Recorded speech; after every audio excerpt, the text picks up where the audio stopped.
வணக்கம், இது உங்கள் யுவாtamiltech சேனல். நம்ம இன்னைக்கு வீடியோல பார்க்க போறது என்னன்னா, நம்மளோட வளர்ச்சி. அதாவது நம்ம வளர்ச்சி எதை டிபெண்ட் பண்ணிருக்கு? நம்ம சம்பாதிக்கிற பணமா இல்ல நம்ம செலவு செய்யற பணமா? எதை நம்ம வளர்ச்சின்னு சொல்றோம்? செலவை குறைச்சா நம்மளோட வளர்ச்சியா இல்ல அதிகமா சம்பாரிச்சோம்னா நம்மளோட வளர்ச்சியா? இதை பத்தி தான் நம்ம வீடியோல பார்க்க போறோம். வாங்க வீடியோக்குள்ள போகலாம்.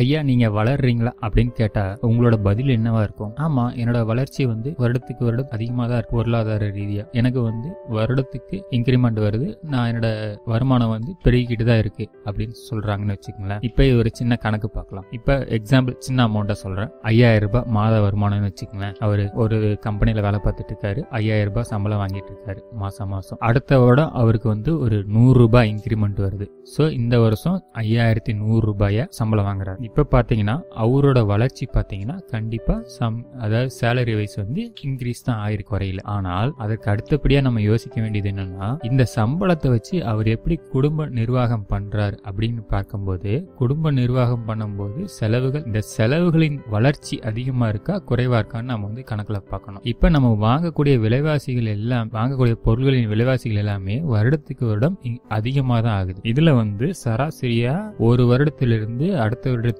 5% வீதம் நம்ம விலைவாசி ஏறிக்கிட்டே இருக்கு. இப்ப இவரு ஒரு 100 ரூபாய் இன்கிரிமெண்ட் வந்திருக்குன்னா 5000 ரூபாய்க்கு அது ஒரு 2% தான். இப்ப பாத்தீங்கன்னா அவரோட பொருளாதார வளர்ச்சி பாத்தீங்கன்னா நார்மலா குறைஞ்சுதான் இருக்கு. எப்படின்னா அவரு 2% தான் இன்கிரிமெண்ட் வாங்கியிருக்காரு, பட் 5% விலைவாசி ஏறிடுச்சு. இப்ப சொல்லுங்க, அவரு வளர்ச்சி பாதையை நோக்கி செல்றாரா இல்ல வீழ்ச்சி பாதையை நோக்கி செல்றாரா? நம்மளோட சேலரி இன்கிரிமெண்ட்டும் நம்ம செலவு பண்ற பொருளின் விலைவாசியும் நம்ம கையில கிடையாது. அது கட்டுப்படுத்தவும் முடியாது நம்மனால. ஏன்னா இது எல்லாமே நம்மளோட சமூகத்தோட சார்ந்தது. சரி, நான் வாங்குற சம்பளம் ஒரு ஸ்டாண்டர்டான சம்பளம். இவ்வளவுதான் இந்த வருஷத்துக்கு 5100 ரூபாய்னா இவ்வளவுதான் என்னால வாங்க முடியும். அதுக்கு மேல என்னோட சம்பளம் அதிகமாகாது. அடுத்த வருஷம் வேணா மேபி மாறலாம். அதே மாதிரி விலைவாசி எப்ப வேணா அப் அண்ட் டவுன் போய்கிட்டே இருக்கும். அது நிரந்தரம் இல்ல. ஒரு மாசம் அதிகமாகும் காய்கறி விலை, ஒரு மாசம் குறையும். இதையும் நம்மளால கட்டுப்படுத்த முடியாது. சோ இதனால நமக்கு நம்ம செலவு கட்டுப்படுத்தணும்னு நினைச்சு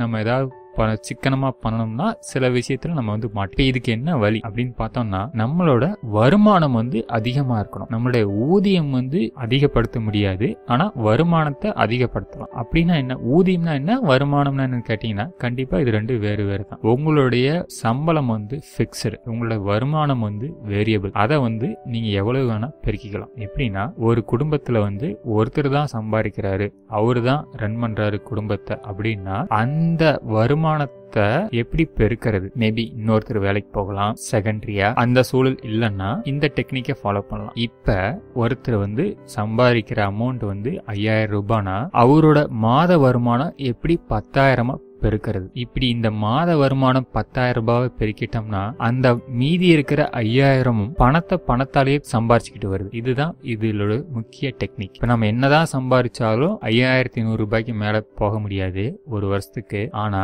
வருமானம் என்பது பணத்தை இன்வெஸ்ட் பண்ணி அதை வருமானம் செய்ய ஆரம்பிச்சிட்டோம்னா அது ஆட்டோமேட்டிக்கா நமக்கு சம்பாரிச்சு கொடுத்துக்கிட்டே இருக்கும். இந்த டெக்னிக்கை நம்ம ஃபாலோ பண்றது கிடையாது. இதனாலதான் நம்ம ஒரு சில பல நேரங்கள்ல சிக்கல்ல மாட்டிக்கிறோம். இதை எப்படி இந்த வருமானத்தை பெருக்கிறது அப்படின்னு பாத்தீங்கன்னா, கண்டிப்பா இது இனிஷியலா உங்களுக்கு சில கஷ்டங்கள் இருக்கதான் செய்யும். பட் இனிஷியல் கஷ்டங்களை பார்த்தோம்னா இது நடைமுறை கஷ்டமா இருக்குன்ட்டு நடைமுறைப்படுத்தாம விட்டுறாதீங்க. என்னன்னா, நீங்க மாதம் 5100 ரூபாய் சம்பளம் வாங்குறீங்க, அதுல இருந்து ஒரு சிறிய தொகையை எடுத்து சேமித்து வச்சுக்கணும். இல்லது வருஷத்துக்கு உங்களுக்கு இன்கிரிமெண்ட் வருதா, ஒரு லம்ஸ் அமௌண்ட் வருதா, அதை சேவிங்ஸ் வச்சு. இப்ப இந்த சேவிங்ஸ் வர அமௌண்ட்டை நீங்க அதை எப்படி பெருக்கிறதுங்கிறது தான், நீங்க அதை எப்படி அது வருமானம் ஈட்டுறதுங்கிறது தான் உங்க கையில இருக்கு. இப்ப 5000 ரூபாய் 5100 ரூபாய் வாங்குறீங்கன்னா 4000 ரூபாய் செலவு செஞ்சுட்டு மீதி 1100 ரூபாய் சேவிங்ஸ் அப்படின்னு எடுத்து வச்சுக்கிட்டே வாங்க.